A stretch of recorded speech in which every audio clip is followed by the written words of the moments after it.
à tous, aujourd'hui on se retrouve pour une nouvelle vidéo qui est une vidéo DIY que j'ai tournée il y a assez longtemps et que je viens de retrouver. On va faire aujourd'hui un tapis en pompons. C'était pour ça que je vous avais sorti la vidéo sur comment faire des pompons. Donc pour cette vidéo là ça va vous être très utile et donc je vais vous laisser avec la vidéo. C'est parti! Pour réaliser ce tapis pompon, vous allez avoir besoin d'aiguilles, d'un cutter, d'un feutre, d'une règle, d'un carton que vous pouvez découper et de plusieurs pompons. Pour commencer, vous allez prendre des mesures. Je ne me souviens plus des mesures, alors je vous les mettrai sur l'écran. Et ensuite, une fois que toutes les mesures sont prises, moi j'ai préféré tracer les traits comme ça, j'étais sûre de ne pas me tromper une fois que j'allais utiliser le cutter.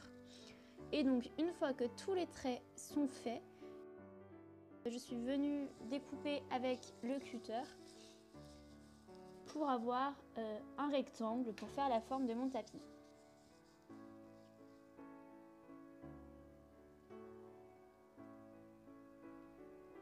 Donc voilà, une fois que j'ai fini de couper, j'avais la forme de mon tapis et maintenant il ne me restait plus qu'à choisir où j'allais placer les pompons. Alors c'est à vous de voir. Moi personnellement j'ai fait les 4 pompons des coins blancs et puis après j'ai fait un peu un pêle-mêle de toutes les couleurs en essayant de ne pas mettre 2 fois la même couleur à côté. Mais c'est vraiment à vous de voir.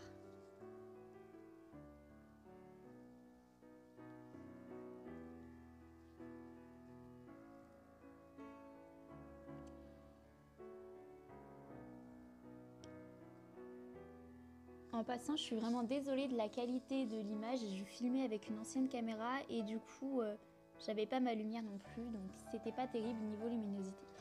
Donc voilà, une fois que vous pensez que votre tapis va ressembler à ça, il vous suffit de prendre une photo parce qu'après vous allez tout retirer pour les coudre. Alors je dis les coudre mais ne vous en faites pas, c'est juste faire quelques points. Vous allez venir avec une aiguille, passer la ficelle qui reste derrière les pompons, comme je le fais sur la vidéo, et vous allez planter l'aiguille dans le carton plusieurs fois pour que le pompon y tienne.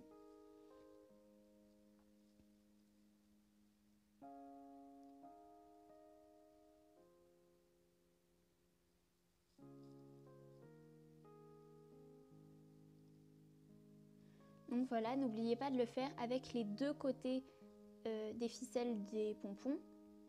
Et une fois que vous avez fait traverser les deux fils en fait dans le carton, vous allez retourner le carton et vous allez faire des nœuds pour que ça soit solide et qu'il tienne.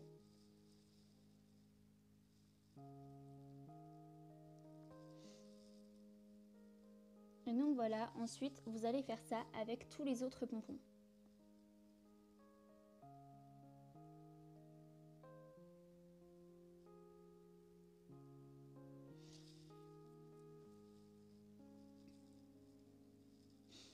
Alors vous allez voir, je ne coupe pas les fils tout de suite et quand il y aura un peu plus de pompons, ça va vraiment être le bordel derrière. On ne saura pas quel pompon et quel fil. Voilà ce que je disais, c'est vraiment du n'importe quoi derrière. Et donc voilà, là c'est les deux derniers pompons que je vous montre. Et ensuite, une fois que vous aurez attaché tous les pompons, vous allez retourner votre tapis, qui a maintenant pris la forme d'un tapis, hein, on va pas se mentir.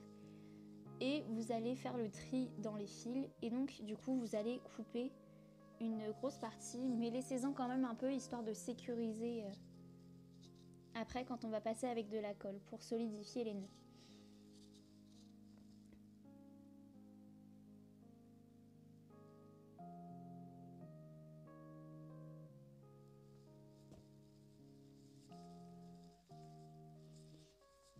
Donc voilà, une fois que tous les fils sont coupés, il ne vous reste plus qu'à passer avec un peu de colle chaude. Personnellement, je préfère la colle chaude parce qu'elle refroidit et du coup ça assèche plus vite.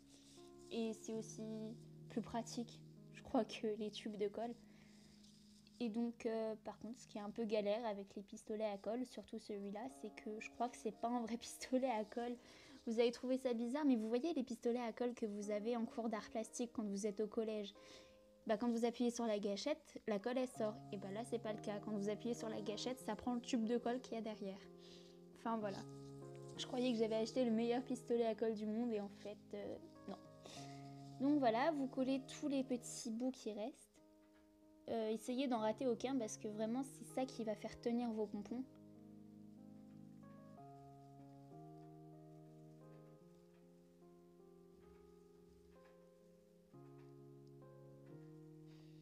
Et donc voilà, une fois que vous avez tout collé, vous pouvez laisser sécher un peu. Et une fois que vous pensez que c'est vraiment sec, vous n'avez plus qu'à retourner le tapis. Et voilà, il est prêt.